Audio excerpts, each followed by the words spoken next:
If when you're in a relationship, what are some of the techniques that you'll use to like nag the guy so we can look out for those as men? I don't know. Just lower his self-esteem, I guess. Calling him names or something. Because those are some of the things you've done with him in the past? Yeah, I guess. What are some of the mean things that you've said to your boyfriend, even though he's doing his best? If they have like a dream or something, you know, like try to insult that to kind of like get them down, I guess. Just tell him like you're nobody, your rap career is not going to work out. What's the ultimate goal? Just to keep him in like a constant state of like depression? I guess kind of like make them doubt themselves about like who they are as a person and like their own personalities and stuff like that, I guess. Yeah. Okay, thanks. That's great. We'll watch out for that. Now you look chubby, you're a pretty woman. But eat what you're supposed to eat and don't eat 5 of them. I don't. All right. You know what the Lord gave me to say.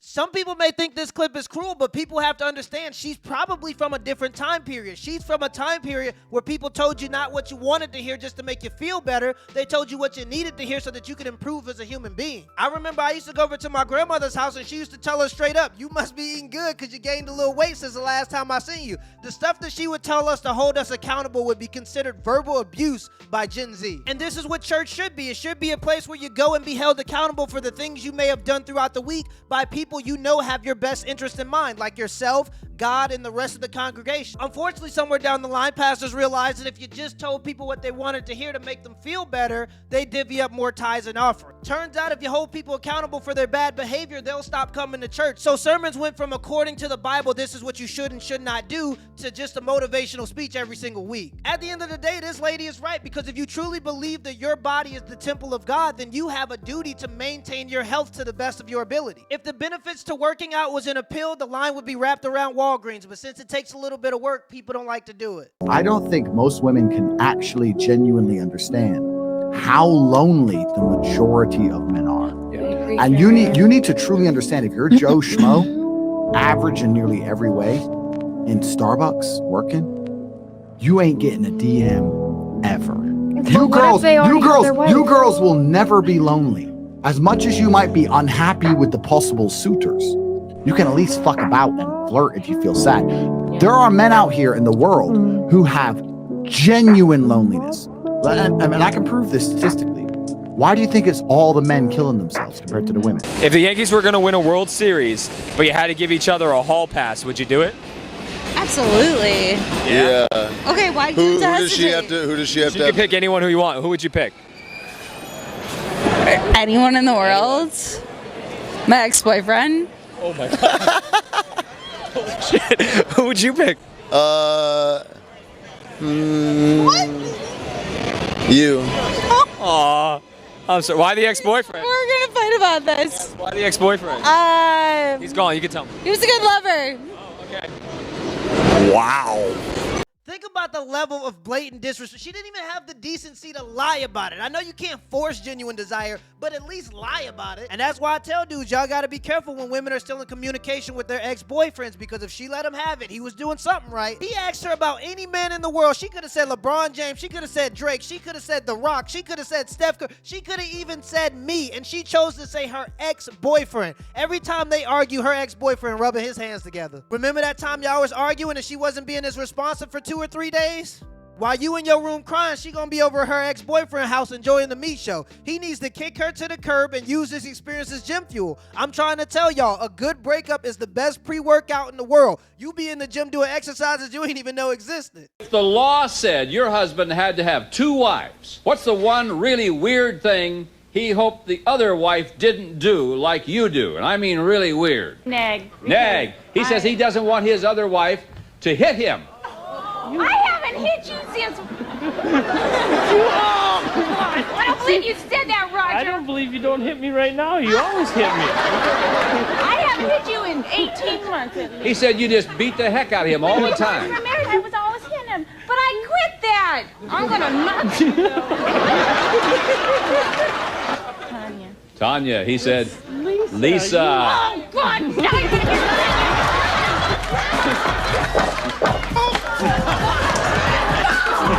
When it comes to When it comes to making love, she said you're a wimp. You don't like to try nothing new. Shut. This man is literally saying he's being abused on national television, and she threatened him and then abused him on national television. I assume because women are smaller, when women hit men, it's often seen as banter, but if this guy's holding up a sign on national television, I'm assuming it gets pretty violent. When women hit men, it's often seen as cute or flirty, but when men hit women, it's always seen as violent. And I'll say this again, society paints men to be the abusers, but I've seen far more women hit men than I've ever seen men hit women. Ugh, that is such an unrealistic body standard.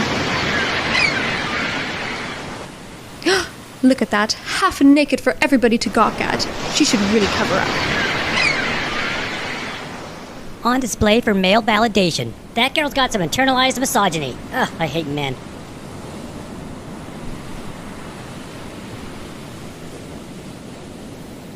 Wow, she's beautiful. Talk about toxic. She's not dressed like that for you. She's doing it for herself. This is why I hate men.